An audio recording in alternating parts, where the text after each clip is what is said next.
السلام علیکم ورحمۃ اللہ وبرکاتہ۔ الحمدللہ رب العالمین والصلاة والسلام علی سید الاولین والآخرین نبی الانبیاء والمرسلین وعلی آلہ واصحابہ ومن تبعہم بإحسان الی یوم الدین، اما بعد فأعوذ باللہ من الشیطان الرجیم، بسم اللہ الرحمن الرحیم۔ محمد رسول اللہ والذین معه أشداء على الكفار رحماء بینہم، صدق اللہ العظیم۔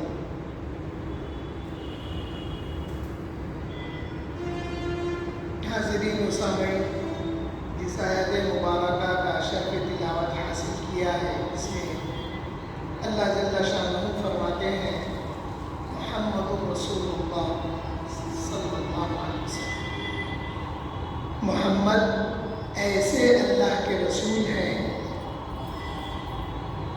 والذین معه اشداء علی الکفار،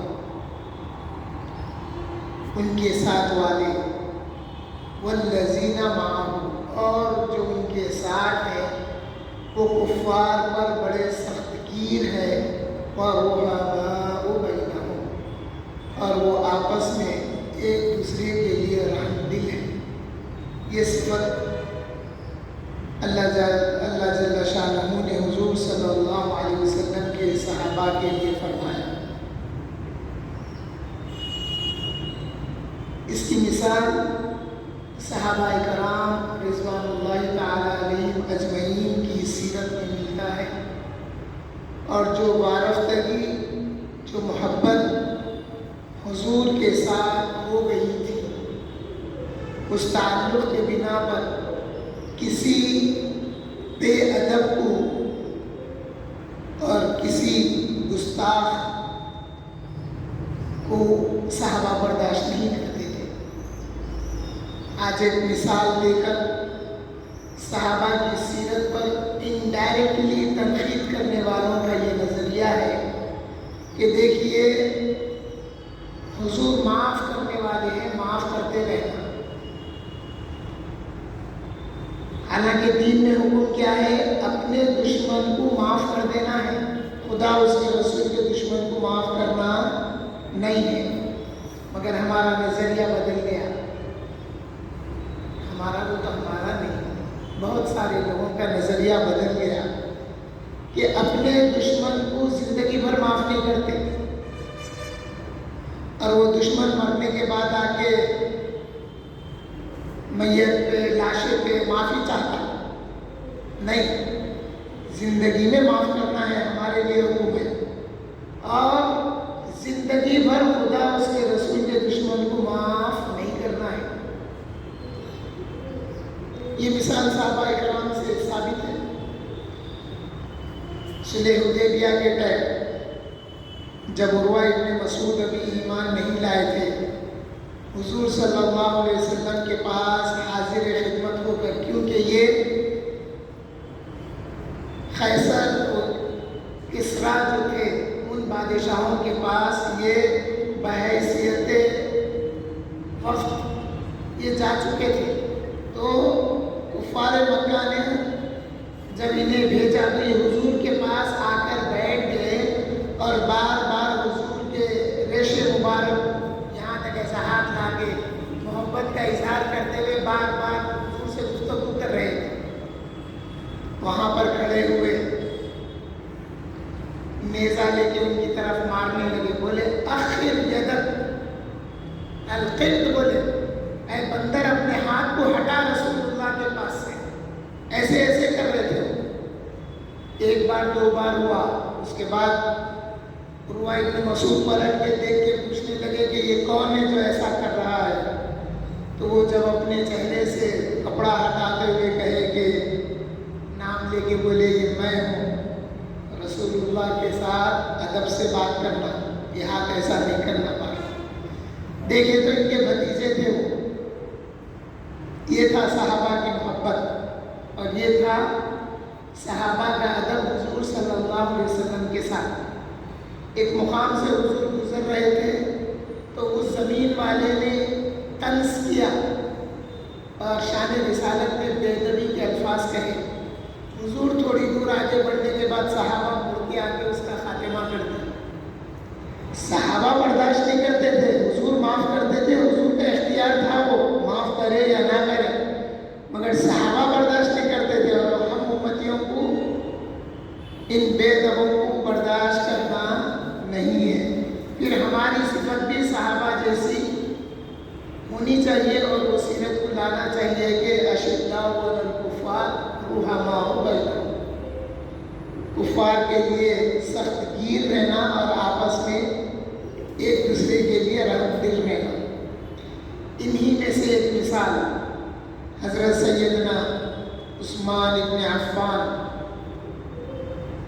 رضی اللہ عنہ ذو النورین والبرہان کامل الحیاء والایمان حضرت سیدنا عثمان غنی رضی اللہ تعالیٰ عنہ ہیں.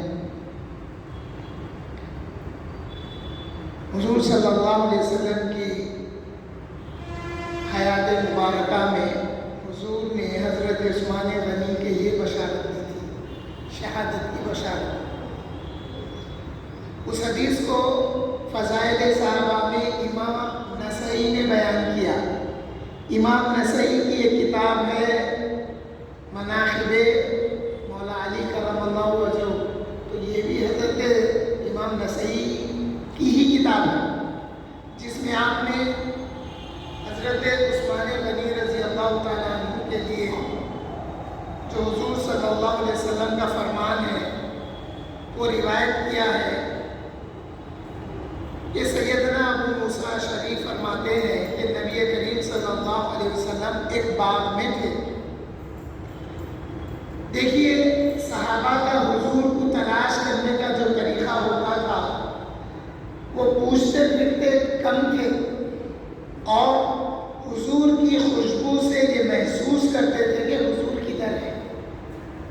جس راستے سے حضور گزرتے تھے وہ راستے میں حضور کی جو خاص خوشبو تھی اس راستے کو معطر کر دیتے تھے. حضور جس باغ میں تھے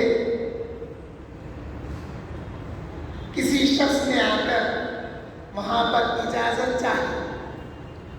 اب آقا کریم اندر باغ میں ہیں, کوئی دور باہر باغ سے باہر آ کر اجازت چاہی تو حضور صلی اللہ علیہ وسلم نے فرمایا ان کے لیے دروازہ کھولو اور ان کو جنت کی بشارت دو, جنت کی خوشخبری دو.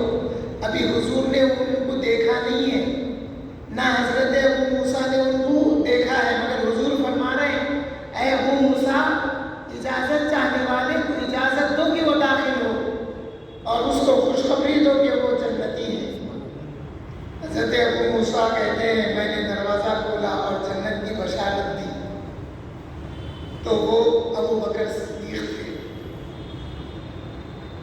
اور پھر دوسری مرتبہ کسی اور نے دستک دی تو رسول اللہ صلی اللہ علیہ وسلم نے فرمایا اے ابو موسیٰ اجازت چاہنے والے کو اجازت دو اور خوشخبری دو کہ وہ جنتی ہے.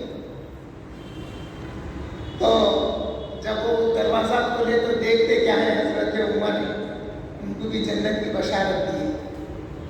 پھر کچھ دیر کے بعد میں دروازہ کھٹکھٹایا گیا تو حضور صلی اللہ علیہ وسلم نے فرمایا اے ابو موسیٰ شریف یہ دروازہ کھٹکھٹانے والے کو داخل ہونے کی اجازت دو اور اس کو خوشخبری سناؤ کہ ایک آزمائش میں وہ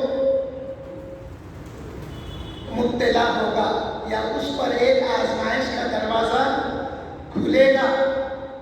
تو جب میں نے ان کو ان کے لیے اجازت دی کہ آپ داخل ہو جائیے رسول اللہ کے پاس, اور حضور نے فرمایا ہے کہ میں تمہیں بشارت دوں. یہاں پر بشارت کا لفظ ہے, ڈر سنانے کا لفظ نہیں ہے. حضور نے فرمایا کہ اے ابو موسیٰ ان کو بشارت دو اور ان سے کہو کہ ان کے لیے ایک آزمائش کا دروازہ کھلے گا. تو میں کیا دیکھتا ہوں کہ وہ حضرت عثمان تھے اور جب میں نے ان کو حضور کی یہ بشارت سنائی تو حضرت عثمان نے فوری جواب دیا اللہ المستعان، اس آزمائش کے وقت میں اللہ میرا مددگار ہوگا۔ اور پھر ایک بات یہ بھی آئی ہے انہی روایات میں کہ حضور نے فرمایا کہ ان کو بشارت دو کہ وہ آزمائش میں مبتلا کیے جائیں گے اور انہیں ایک حلہ پہنایا جائے گا۔ میں بتاؤں گا اپنی روایتوں میں، تاریخ الخلفاء میں امام جلال الدین سیوطی نے ان باتوں کا ذکر کیا ہے۔ ایک موقع پر حضور صلی اللہ علیہ وسلم نے جب فرمایا کہ جیسے اسرا کے لیے مدد کرو، جب صحابہ نے اعلان فرمایا تو حضرت عثمان غنی رضی اللہ تعالیٰ عنہ نے 1,00,000 درہم لا کے بارگاہ رسالت میں حاصل کر دیے۔ حضور ان درہموں کو الٹ کرتے تھے اور حضور فرماتے تھے کہ اب عثمان کوئی نفل عمل کرے یا نہ کرے ان کو فرق نہیں پڑے گا۔ پھر حضور صلی اللہ علیہ وسلم منبر شریف پر جلوہ افروز ہوئے ہو کر فرمانے لگے، صحابہ میں اعلان کرنے لگے کہ جیش اسرا کے لیے مدد کرو۔ تو حضرت عثمان غنی رضی اللہ تعالیٰ عنہ عرض کیے، یا رسول اللہ صلی اللہ علیہ وسلم، میں 100 اونٹوں کی ذمہ داری سامان اور پالان کے ساتھ لیتا ہوں۔ پھر حضور صلی اللہ علیہ وسلم نے دوسری مرتبہ اعلان کیا۔ پھر حضرت عثمان غنی نے وہی الفاظ کہے کہ یا رسول اللہ، میں 200 اونٹوں کی ذمہ داری پالان اور اس کے سامان کے ساتھ لیتا ہوں۔ رسول اللہ صلی اللہ علیہ وسلم منبر شریف سے اتر آئے اور فرما رہے تھے، اترتے ہوئے فرما رہے تھے، ون ٹائم نہیں کہا، کئی بار اترتے ہوئے فرما رہے تھے، عثمان اب نوافل نہ ادا کرے تو ان کو کوئی ضرورت نہیں ہے۔ حاضرین محترم، ام المومنین حضرت عائشہ صدیقہ رضی اللہ تعالیٰ عنہ سے روایت ہے کہ جب حضرت عثمان غنی رضی اللہ تعالیٰ عنہ گھر میں تشریف لائے، ایک بار ایسا ہوا کہ رسول اللہ کی موجودگی ہے، ام المومنین کا حجرہ ہے، حضرت عثمان غنی تشریف لائے، تو جب میاں اور بیوی ہوں تو جو حالت ہوتی ہے وہ حالت اپنی جگہ ہے، مگر جب حضرت عثمان غنی تشریف لائے، اب یہ جو کہا گیا اس کو ہم اپنی زندگیوں میں نہیں لے لینا۔ کبھی دیکھو آپ ہاف پینٹ پہن کے روڈ پہ نکل جا رہا ہوں، تب گھر میں کیا پہنتا ہوں گا، آج اپنے اس پہ نہیں لینا۔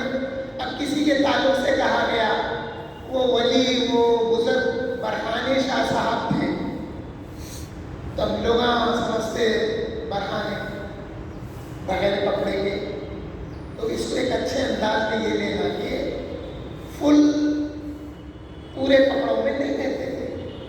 اگر برہانے تھے تو وہ اس دور کا تقاضا، وہ جو لوگوں کو نہیں دکھتا تھا ان کو نظر آیا۔ حضرات یوسف کو جب دیکھے تو کہنے لگے ارے کپڑا لاؤ، انسانوں کو دیکھ رہا ہوں۔ یہ مدارج کی بات ہوتی ہے۔ تو جب تشریف لائے تو حضور صلی اللہ علیہ وسلم نے اپنے کپڑے سمیٹ کر فرمایا، میں ایسے آدمی سے کیوں نہ شرم کروں کہ جس سے فرشتے بھی شرم کرتے ہیں۔ حضرت عثمان غنی رضی اللہ تعالیٰ عنہ کو جب محصور کر دیا گیا بلوائیوں نے،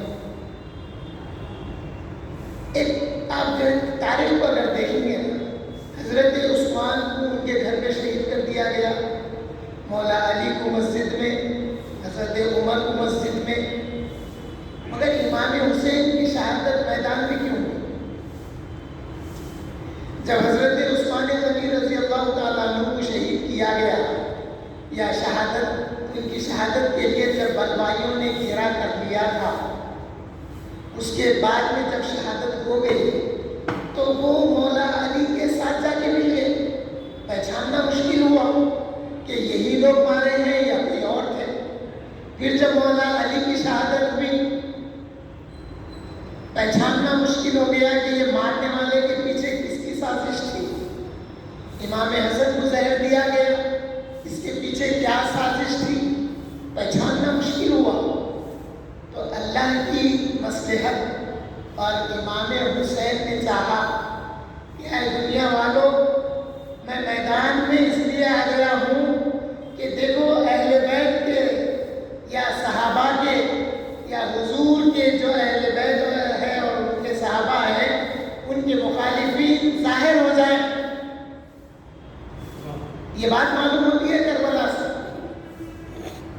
اور کربلا کا معرکہ اسلام کی تاریخ کا ایسا آخری معرکہ تھا جس میں حق اور باطل کی پہچان ہو گئی، اور پھر قتل حسین اصل میں مرگ یزید ہے، اسلام زندہ ہوتا ہے ہر کربلا کے بعد۔ یہ صبح قیامت تک لوگ اس بڑی تاریخی واقعے کو دو شعر میں کہہ دیے اور دو شعر میں سمجھ گئے، اور ان دو شعروں کو صبح قیامت تک دہراتے رہیں گے، تاکہ امام حسین کی شہادت کا واقعہ نہ صرف امام حسین کی شہادت بلکہ مولا حسن رضی اللہ عنہ کی شہادت، مولا علی کرم اللہ وجہہ کی شہادت، حضرت عثمان کی شہادت، حضرت عمر کی شہادت اسی شعر میں لکھا ہے سمجھنے والوں کے لیے۔ حضرت عثمان غنی رضی اللہ تعالیٰ عنہ جب محصور ہوئے تھے تو آپ نے اوپر جھانک کر، آپ بالکنی سے جھانک کر وہ جو لوگ گھیراؤ کیے تھے ان میں آپ نے سوال کیا کہ میں اصحاب نبی صلی اللہ علیہ وسلم سے قسم دے کر پوچھتا ہوں کہ کیا تمہیں معلوم نہیں کہ رسول اللہ نے جب یہ فرمایا کہ جو شخص لشکر اسرا کی تیاری کر دے گا تو اس کو جنت ملے گی، تو میں نے لشکر اسرا کی تیاری کی، کیا تم نہیں جانتے کہ جس وقت رسول اللہ نے ارشاد فرمایا کہ جو شخص روما کے کنویں کو کھودے گا، بیر روما کہتے ہیں عربی میں، اس کو جنت ملے گی، تو میں نے روما کے کنویں کو کھودا، اس پر سب صحابہ نے تصدیق کی آپ کے کہنے پر۔ یہاں سمجھدار لوگوں کے ماحول کے لیے ایک دلیل یہ ہے، سمجھداروں کے لیے، آج کے جیسے جاہلوں کے لیے نہیں، سمجھداروں کے لیے اس میں دلیل بھی ہے، پھر وہ سوال کا جواب بھی ہے۔ جب حضرت عثمان غنی رضی اللہ تعالیٰ عنہ نے یہ عمل کر کے بتایا، جتلایا کا لفظ استعمال نہیں کرتا میں، بتایا کہ دیکھو میں نے رسول اللہ کے فرمان پر ایسے ایسے کیا، تو صحابہ نے تصدیق کی، جواب دیا۔ اگر آج اس سیرت سے پھر ہماری زندگی میں کیا ملتا، میں اکثر بتاتا ہوں صحابہ کی سیرت سے پھر ہمیں کیا ملا؟ کیا یہ بات حضرت عثمان غنی کے لیے ہی تھی اور اس دور کے صحابہ کے لیے تھی، ختم ہو گئی؟ نہیں، اس میں ہمارے لیے بھی ایک پہلو ہے۔ جب خاندان میں، جب آپس کے بھائی بہن میں اختلافات ہو جائے، اگر ایک بڑا بھائی ہونے کی حیثیت سے، بڑی بہن ہونے کی حیثیت سے، یا کوئی بھائی جو اپنے افراد خاندان کی مدد کیا مشکل وقت میں، اگر وہ کہہ رہا ہے کہ دیکھو تم لوگ میرے ساتھ ایسا بے رخی کیوں کر رہے ہو جبکہ میں نے تمہارے ساتھ فلاں مشکل وقت میں تمہارے کام آیا، تم میرے بچوں کے ساتھ بے رخی کیوں کر رہے ہو جبکہ میں نے تو تمہارے ساتھ صلح رحمی کیا ہے، تو ایسے وقت میں ان لوگوں کو چاہیے کہ باز آ جائے حقیقتوں سے۔ اب ایک جاہل حلقہ بھی ہے، کر کے جتلا ہے، کیا بولنے والی بھی ہے، کر کے نہیں بولنا، ارے کر کے بولنا ہے، اچھی اچھی نیت سے بولنا ہے تاکہ لوگوں کو معلوم ہو جائے. جب حضرت سعد اپنی والدہ کے لیے کنواں کھدائے ایصال ثواب کے لیے تو وہاں پر آپ نے کہہ دیا یا اللہ یہ کنواں میری والدہ کے ایصال ثواب کے لیے ہے. مگر یہ کہنے میں ریاکاری اپنی بڑائی یہ نہیں ہونا چاہیے. تو حضرت عثمان غنی رضی اللہ تعالیٰ عنہ نے جب یہ فرمایا تو صحابہ نے ان کی بات کی تصدیق کی تھی.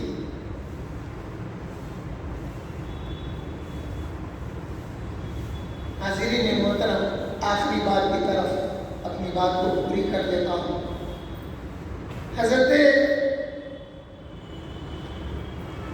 اسامہ بن مالک سے روایت ہے کہ جب رسول اللہ صلی اللہ علیہ وسلم کی دوسری صاحبزادی ام کلثوم کا بھی انتقال ہو گیا، یعنی حضرت عثمان غنی رضی اللہ تعالیٰ عنہ کی زوجہ، تو آپ صلی اللہ علیہ وسلم نے فرمایا، صحابہ سے فرمایا عثمان کا نکاح کرو، یعنی عثمان کو اپنی بیٹی دو.